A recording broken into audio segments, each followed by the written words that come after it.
Good afternoon, ladies and gentlemen. Let me start with something that I've never expected to say publicly. I have spent 25 years analyzing international crises, but most complex conflict happened to be my personal. When I became a mother for the third time, back then, my life was full of plan, and my future was mapped out. Like many parents, I was dreaming about calm life, healthy child, first smile, first steps. Nothing extraordinary, just predictable, which is what every parent believes, right? Well, until they actually have children. And one day, all this future and all those plans collapsed, not metaphorically, but literally. Many of us had a moment like this, right? Mine happened in Geneva in March 2021, when I was looking at my baby boy in coma, and I was looking outside of the window of the intensive care unit, and the world outside, believe it or not, were perfectly normal. People were going to work, someone was complaining about the weather and taxes, which is normal, we in Geneva. And I remember thinking, how is it possible that the world is keep moving while I was standing there looking at my child without knowing if he survives or not. He was only 2.5 months old. That day, the story I have told to myself about my life disappeared. Doctor spoke to me calmly, professionally, only facts, untreatable epilepsy, probably 2 rare genetic conditions. In this moment, medicine only can propose you probabilities, but when you love someone, probabilities are unbearable. You don't want most likely. You want reassurance. But everything I could hear from them was, time will show us. I remember those days I was asking everyone, absolutely everyone, to give me hope that everything will be fine. Professors from 5 different countries, doctors from Moscow, Paris, London, Boston, Houston, Tel Aviv, and Geneva, for the first time in human history, ladies and gentlemen, agreed on something. But unfortunately, it was about my son. Still, one of them was trying to comfort me, and he was saying very gently, your son will probably never play football. And suddenly he wanted to comfort me, and he said, but there are other sports, like chess. Like chess? The topic of this conference is, may you live in interesting times. Sounds almost excited, right? But for me, this word was always a polite substitute for what a mess. I remember one day I put a liquid soap in a dishwasher, and my kitchen was immediately filled with foam. And this moment you don't say to yourself, oh, what a disaster. You just say, interesting. This word never meant as a blessing. It's closer to a warning. We used to believe that interesting times belong to history books. Wars, global crises, revolutions, but real interesting times are much quieter. They look much quieter. They don't announce themselves. They don't look dramatic from the outside. They come without permission, and they never look interesting when you're inside them. They look frightening and deeply unfair. That's how I encountered my interesting times. First, I did what almost everyone does in crisis. I was looking for guarantees. I was asking questions. What will happen next week? What will happen next month? Will he live a normal life? But there were no guarantees. What shocked me the most was not fear, but the realizing that the world doesn't stop for your pain. And you know what? It was not the first time I realized this. The first time I felt this when I was 7 or 8 years old. We were post-Soviet kids. You can see it by the dress, by the way.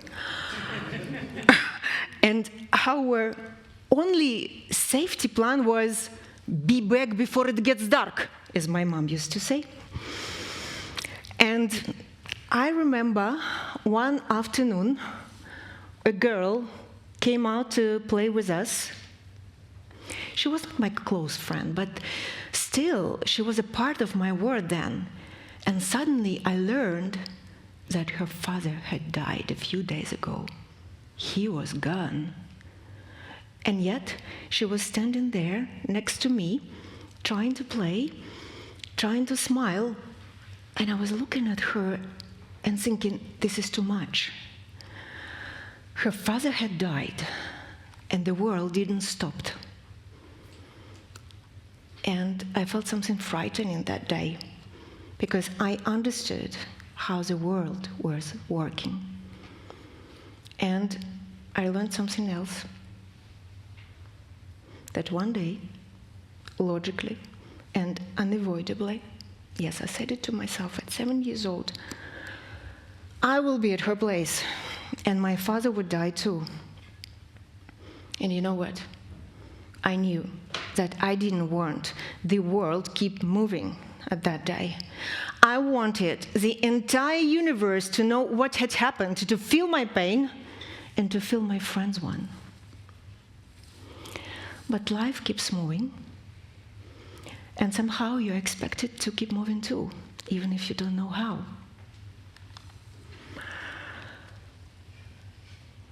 We live in a world obsessed with certainties. We track our steps, we track our sleep, we track how much water we drink, but no one has invented an app which help us to survive uncertainties. Well, if someone does, please send me a link. Because I like to know where I'm going. I like plants. Colored plants like Mondrian paintings. You see his blue, white, red, and yellow, neatly organized, very well-designed squares. But you know what? Life doesn't like Mondrian paintings. Life prefers Jackson Pollock. No lines, no structure, just movement. Well, if you don't know what is it, don't worry. I think he also was not always sure about what he was doing. So when life gives you interesting times, you will not get neat lines. You will get only splashes. So at some point, I started to ask another question. How do I live today without losing myself? I knew for sure that I couldn't save my child's life by myself. I couldn't help his condition by myself, but I also knew that I could stay in his life. And to doing so, I should have said mine. That was my first lesson, to live without guarantees. And I cannot express how deeply it irritated and destabilized me, because I like to know where I'm going. And yet, I was not sure if I was moving forward, standing still, or already being carried away.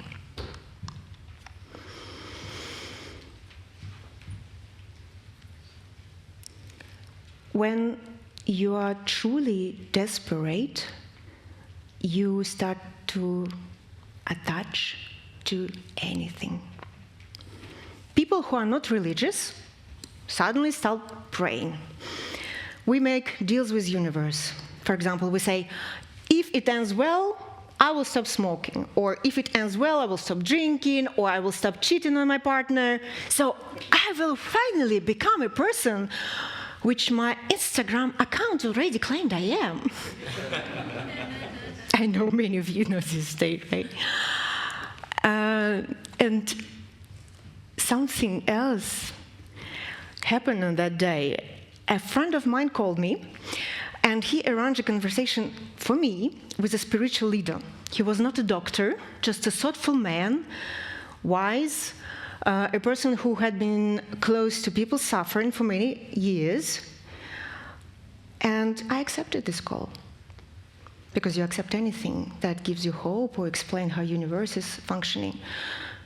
So he was trying to lift me from the ground, and he said, your son is here for the reason, and the world is already behind him. And you know what? I felt furious.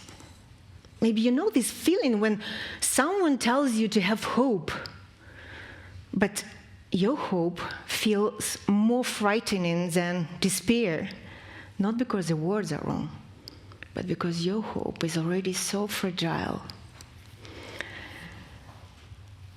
And doctors were telling me something else. The genetic test hadn't arrived yet. We had only one medication left that we hadn't tried, and they were brutally honest to me. They said, if it doesn't work, we will have to induce your child into a deeper coma, and we don't know if he wakes up or not, and we don't know the consequences if he does. There were no good options.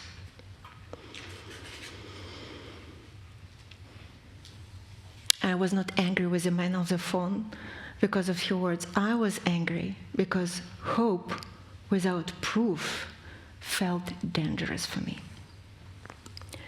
A few hours later, genetic test had arrived, believe it or not, after 2.5 months of waiting. And it turned out that the one remaining medication was the one who fit his condition. And it worked. Not because of a miracle, not because someone was right, but because sometimes hope arrives before explanations. And I know something else, that faith without guarantees is not to believe that something will be fine or everything will be fine. Sometimes we just need to accept, because some things are bigger than us and we are not always get the explanations. We just need to accept and keep living. So that's what I did. My son was not supposed to give me his first smile, to take his first steps, but he did. He never accepted the idea that something was not possible for him. He doesn't like to be seen as a child with difficulties. He didn't prove medicine wrong. A scientific article was written about him. But he taught me how to live in the world without guarantees, and I hope one day it will help you too. He taught us as parents patience without deadlines, hope without contracts. In a world that demands guarantees, he lives without them, and somehow it makes him stronger. He didn't change the future. He changed the way we as a family stand inside it. Most of us will face interesting times, or are facing them now. A diagnosis, a betrayal, a loss of a partner, of a parent, or a child. Interesting times are not in history books. They are happening in the hospital rooms, in the kitchens, bars, streets, on a sunny or on a rainy day, summer or winter, on the moment when everything you knew about your life stopped making sense and you are no longer under control of anything. And the question is not how to avoid this time, but how to live through them when they arrive. That day, I stood in a hospital room looking at my baby boy in coma, and I was still watching by the window of the intensive care unit, and the world will keep moving. Back then it felt cruel, but today it feels different. Because now I know, if the world doesn't stop when interesting time arrives, so neither should we. Interesting time is the moment when living becomes a conscious choice. And one day, interesting time will arrive in your life too, or maybe they already have. And when they do, please don't look for guarantees. Don't look for answers. Just stay present and keep living. Certainties teach us to plan, like Mondrian.